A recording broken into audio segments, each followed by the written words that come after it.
Joined now by the multi-talented, multi-versatile Brandon Scoop B. Robinson. Brandon, how are you? Man, I'm doing good. How are you? Looking good, man. Life is challenging right now, but managing. It's all about the versatility, like you say. You have this amazing resume with your career pretty much taking so many different turns right now. Senior writer at theheavy.com. You also have Scoopy Radio. I can see you got a brand new backdrop for us and been doing a lot of things, especially on socials. Tell us a little bit about what you've been able to accomplish right now with all of your different avenues for doing sports, especially basketball.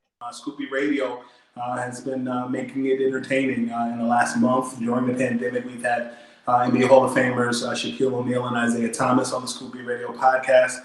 We had Stephon Marbury last week, and in between, we've been doing a lot of interviews with NBA legends. Michael Jordan and the Chicago Bulls' documentary, The Last Dance, began airing episodes 1 and 2 this past Sunday. We had Scott Burrell, a member of that Bulls team, on this podcast, and we've just been discussing just various things going all the way forwards, all the way backs, twists and turns. But that's been pretty much my bread and butter right now. I spoke with Jason Caffey, a member of that Bulls team, today actually, and we just discussed his recollections of his time with the Bulls, and just what he thinks of the documentary versus what's been going on. So you'll be checking out columns about that via heavy.com, but just staying busy and finding ways to be creative. Now, that interview with Stephon Marbury really got a lot of traction, especially on social media. Some heavy hitters in the business commenting about some of the remarks that Marbury made. And Stephon made, I think, the great remark that should be made, in my opinion, because of how I feel about him as a player. But he thinks Michael Jordan's in a class by himself. And maybe Marbury is the right guy to comment because he's someone that played during an era and was able to play with a lot of those legends from that time period, including Kobe Bryant and LeBron James. What was really interesting about the interview with Stephon is we really picked up where we left off from when I was a kid. Started my journey at 12 years old with the Nets back in New Jersey. And I honestly, for real, did not think that the comments about the whole Michael Jordan thing was a big deal. He said that he kind of felt uneasy in Minnesota. I love playing in Minnesota. It was great. I couldn't give 7 years of my life living in Minnesota.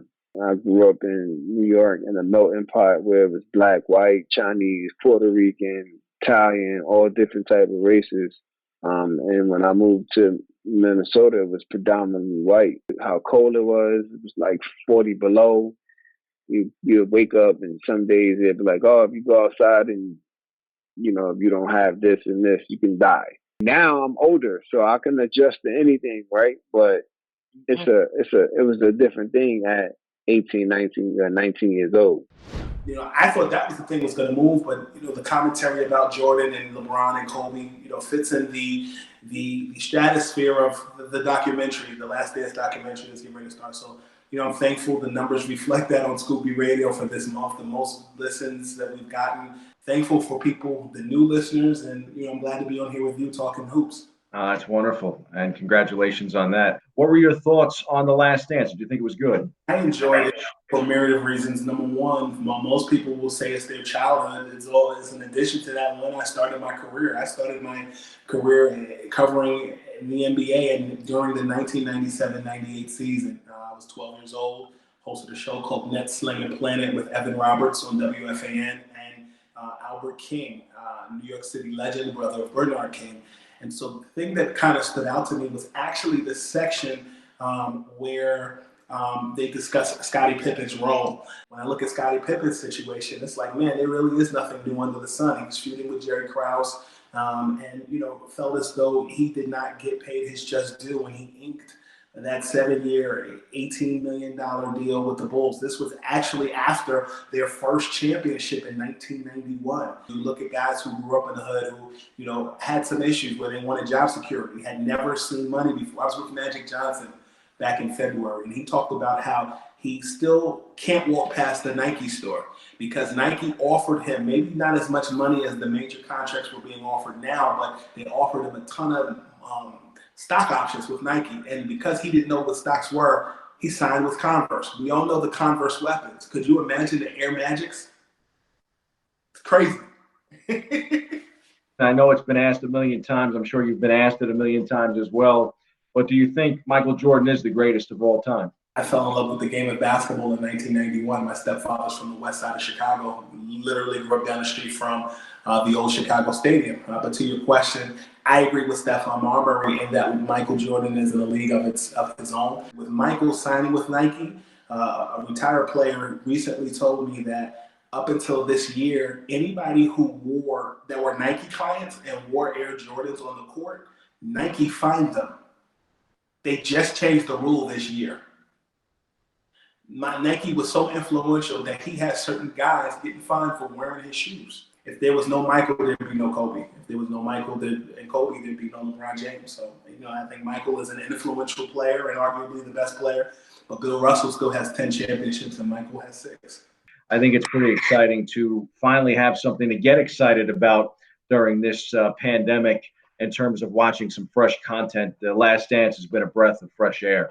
For sure. We got episode 3 with Dennis Rodman, and you look at episode 4, the dynamics between the Pistons and the Bulls, and the 7 years it took for the Bulls to finally get past Isaiah Thomas and the Detroit Pistons. And that's partially why it was difficult for Michael and Scottie to accept Dennis Rodman within their circle, because Dennis Rodman was part of that Bad Boys era that beat the Bulls, and so there was a level of mistrust. And, so it took a while. So you'll be seeing a lot more of just those dynamics from the 80s transitioning into the early to late 90s as well. It's definitely a good masterpiece. And those who are watching, keep watching. You'll enjoy it. Scoop, I think it's fair to say 2020 hasn't really been all that great so far. Of course, in the sports world, it kicks off with the passing of Kobe Bryant, and you were someone that had a relationship with Kobe and his dad. Speak a little bit about what it meant to you to watch that news come across the bottom of the screen that Kobe Bryant had passed away. I was actually with the Lakers the night before he died. I have a good relationship with some of those guys on that team, and was covering the Lakers and the Sixers in Philly the night that LeBron broke his record. LeBron yells in the locker room. He goes, "Yo, we ain't going home tonight. We flying back tomorrow." If the Lakers had flown back that night, LeBron would have never have spoken to Kobe that last time. I felt that to be significant. I actually called Kobe, and the phone just rang. It rang and rang and rang, and I text someone in his family and said, "I don't know what's going on, but I'm praying for you." And about 12 hours later, when everybody knew, the particular person in his family, texted me and said thank you. And we've been kind of communicating back and forth, but it's a significant loss. Kobe, I knew. I went to college down the street from Lower Merion High School, and I realized the significance that Kobe had on basketball and just the Philadelphia suburbs. And I spent time with Kobe's dad some years ago in Texas at a basketball exposure program. Our hotel rooms were right across the hall from each other, and I get where Kobe gets his footwork from. Jelly has incredible footwork even at his age, and I miss Kobe, man. Kobe was a good dude. Made time for me during my career, and he's definitely a miss. Scoop, I appreciate you taking some time to talk about transcendent stars. I know you're a transcendent star in this business of sports media. Where can people follow you? And where, I know this week you got a whole bunch of Laker legends coming on the show. Tell us a little bit about what's coming up.